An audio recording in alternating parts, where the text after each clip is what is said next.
Hi, thank you for joining me on Wilderness with Monty. Today I'm hiking into Cottonwood Lakes. I'm going to go fish lake number 5. That's the only one that's open right now.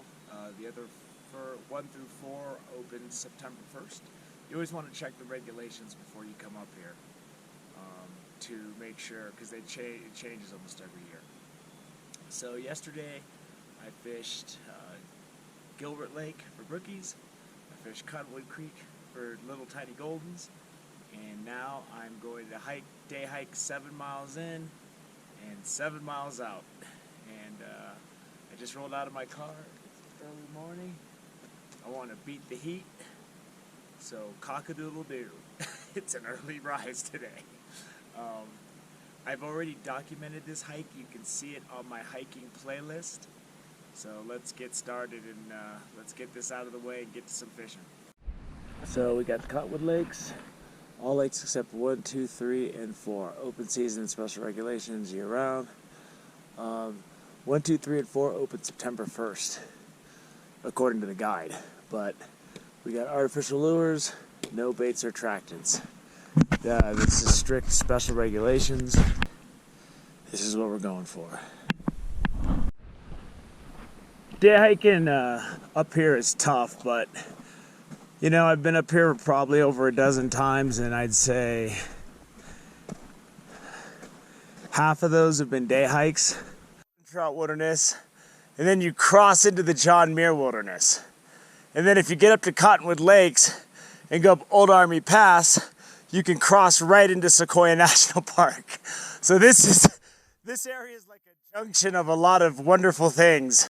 Just a heads up, there's some nice goldens in this creek. I just saw like several swim around. They're kind of like the ones down below. Big rabbit right there. See if I can get a little closer. That's a good sized bunny if you were starving. Well, I'm up at lake number 5. As I said, beginning 1, 2, 3, 4 closed till September 1st. So I'm fishing lake 5. I've hiked into Lake 6 before, but I didn't really see anything up there, and I've never fished it. So I'm going to be starting off with just this weighted nymph here, and just this bead head, and it's really windy. I'm going to start out just trying to do whatever I can with this heavy wind and see if we can't catch something. I scout out a spot where I can get out of this wind, but the wind's everywhere. I mean, you got the Old Army Pass right there. Sequoia National Park's right on the other side of that ridge. I think that's Mount Langley, and so the wind just comes sweeping. It gets really windy up here. So I'm gonna try to find a spot where I can fish. This is why I especially sent an email to my brother that if I don't show up by Wednesday at noon, call search and rescue, because climbing around the back of Lake 5 is not an easy task, and there's not a lot of good routes, and you got to cross a lot of treacherous stuff to get to certain spots. So I'm gonna climb over this section here and try to drop down and fish this area I like over there. But I don't do this as much as I used to, so I don't remember all of the routes that I have taken over the years. I used to have this mapped out pretty good in my head. I don't know how long I'm going to be doing this, though. There's too much of the lake that I can just walk to. Fishing. I backed myself up into a corner in those rocks where I was dealing with I had like a 10-foot drop on every side of me, and I got boxed in. So I had to backtrack. So there's some deep holes in between these rocks. This is really good fishing for jigs, but I'm gonna see if I can get something out there with my fly rod really quick. It's hard for me to see what's going on. There we go. There we go. There we go. He nailed that. He came right up out of those rocks. So when you see these boulders, these goldens will be living right inside these rocks. And we got ourselves a nice golden to start the day with. So here it is, my first golden from Cottonwood Lakes in 2 years. I haven't been there in 2 years. There he goes. Let's get him back out there. Someone else can catch him. He was aggressive. So it's really windy on the main lake, so I'm trying to fish inside of this rock complex. So right now, I'm cheating with about a 6-foot leader. But I like this area in between these rocks.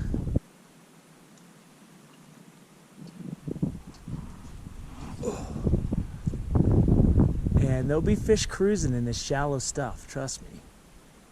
You just saw me catch one, but...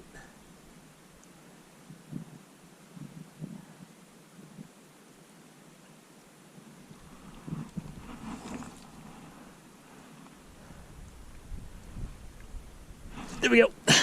There we go. Whoa, he's jumping. He's jumping and running, boy. I got him in about 2 feet of water. It is a nice golden. Whew. Oh yeah, baby. Whew. He's nice. He's a good 12-incher. And I barely got him hooked. So let's see if we can't bring him in. These fish are wild and strong, boy.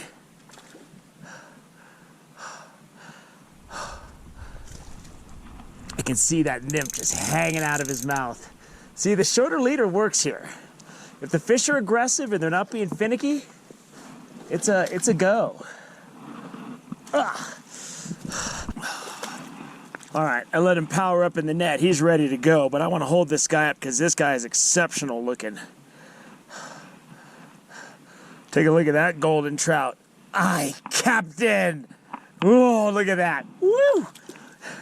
Look at him go. Look at him go. Woo! Right back out there. Ooh, doing his thing. So going back to those deep holes, if you use polarized glasses, even though it's really cloudy out today, I can see where the holes are, so I can strip my fly, stop, let it sink into the hole, and then speed it back up again. He hit it. Oh, there he is right there. Oh!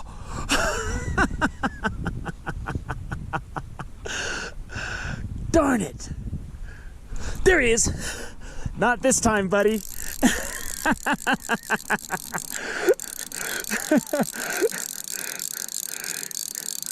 He beat me twice. He ain't beat me a third.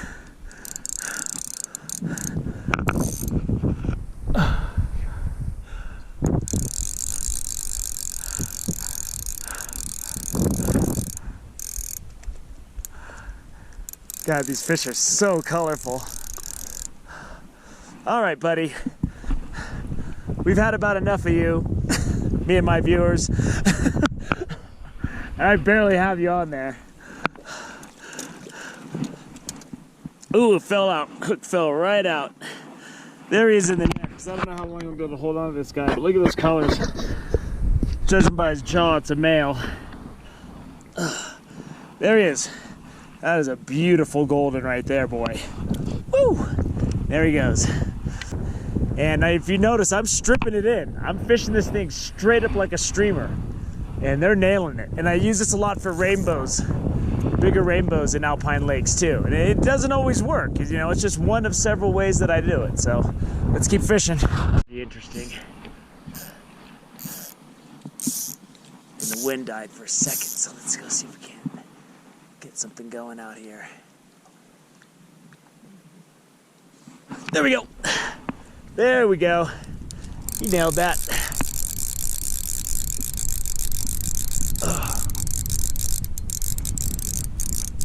Oh, he's not going the right way. There we are. I still got him. Come on, buddy. He was out there cruising, though.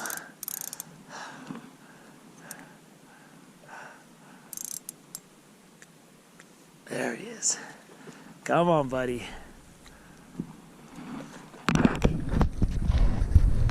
There he is. Let's get him in the net. Ooh, he's got some kind of scuff on him.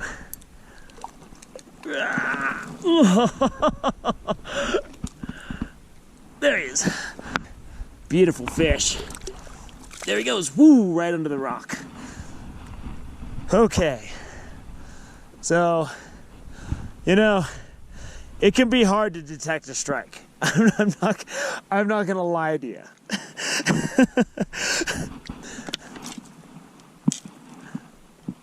I mean, I was just letting that thing sink, and I saw my line just literally twitched.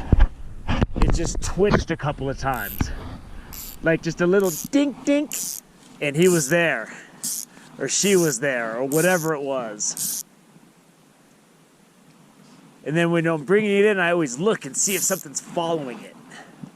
Because sometimes that's it. Okay, I can't even see where I cast. So I'm casting around the rock. I can't even see it. Now I can see my floating. Oh, there he is. Oh, but there's one over there. There's one over there.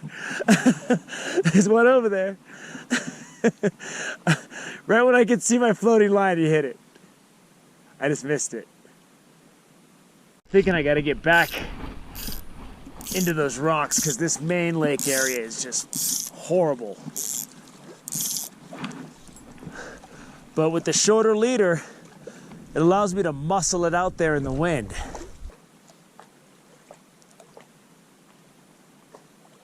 And I really should be finishing my casts all the way through. I'm being really impatient, and I'm not bringing my casts all the way in, which is a no-no, because there could be a fish following it. You never know. There could be a fish you don't see that's closer.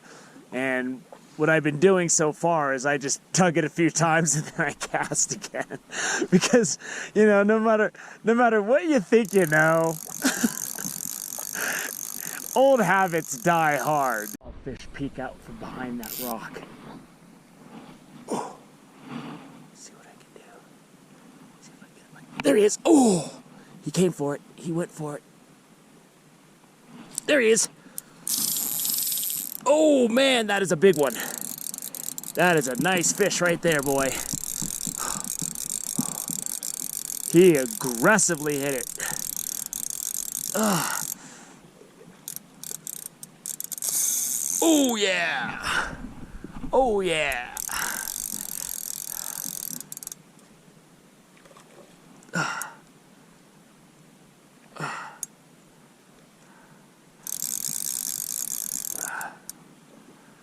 saw him come right out. He's like in a foot of water. And he poked his head around the corner, and then when I threw this bead head in, he just nailed it. All right, let's get him in. That is a nice fish right there. Let's hold him up really quick. That's about a 16-inch golden right there. At least 15. That is a beautiful fish. And it's out there for someone else to catch. Whew, that is a big golden, boy. So we know that little rocky area that we're in, that little pool and complex, is awesome. But what I'm gonna do is, while the wind has died, I'm gonna go head back to this back corner. Good water all back here. Super deep drop-offs. And I'm gonna fish this section with my 1/8 ounce jig and see what's going on with that a little bit later. Or maybe I'll just take a nap and go home. There's never any promises. I live minute to minute. Don't let me catch a bunch of nice fish right off the bat like I did, because I'll quit. I was here, all of this was underwater, and you couldn't even get around the lake. I just got halfway and stopped because I didn't want to deal with climbing those rocks. But now that I'm back here, let's see if we can do some good. Man, I turned my camera off and I just hooked this fish, and he jumped like 3 feet out of the water. I saw him come out and get it. He came out from inside these rocks. Down there's a really deep hole, and it looks like there's several good fish hanging out in there. and I got to get down to the water. I don't know what I'm doing. But I saw this guy.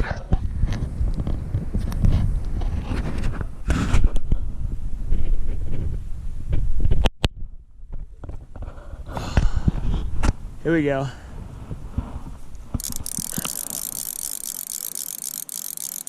There he is. Let's get him. Come on, buddy. There we go. Oh, there we go. So there he is. I'm trying to keep my camera on so I can get the hook set, and I turned it off for some reason, and then right when I did, I nailed that fish. And as soon as I set the hook, it jumped like 3 feet out of the water. It was awesome. But sorry you missed it. Operator error. Lighter color fly and let it sink down into that deep hole. And while it was sinking, that's when this fish hit. Ooh, yeah. Ooh, daddy. And I'm not showing the hook set because it's like it takes so long for every fly to sink down there. I'll be editing forever. Oh, he came off. He came off. Oh, well. I've been laying here for about an hour and a half. I'm just watching the clouds go by. I dozed off and slept for a little bit, ate a sandwich. But I got this shade underneath this big rock, and it's just totally nice. And I don't even think I'm gonna jig fish today. I think I'm just gonna do a little bit more fly fishing and take off and get home early. I got 5 hours to drive.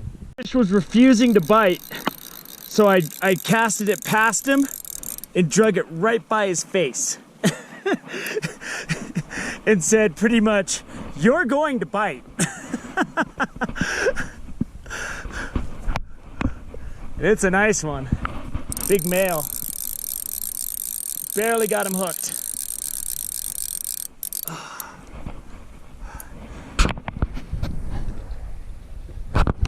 There he is. Come on, buddy. Come on, buddy. Just keep the pressure up. Let's go. I'm gonna let you back go. You'll be out there in a second. That's a nice fish right there. Yeah, that's a big golden right there. Take a look at that golden. That's a two-hander. That's a beauty. Get back out there and go spawn or do whatever you were doing out there. So basically, I saw the two fish cruising. They had no interest in my nymph. So I threw it beyond it, and then I stripped it really fast, right by its face. And it just went right after it and nailed it. So the weather's getting nasty and I'm getting out of here. Weather at 11,000 feet is never nice. If this is like this in October, you got to get back to camp and batten down the hatches because it's going to start snowing. But I had a great day of fishing. I only fished for a few hours. I slept for a couple hours, hung out. Just looked at the scenery, soaked it all in.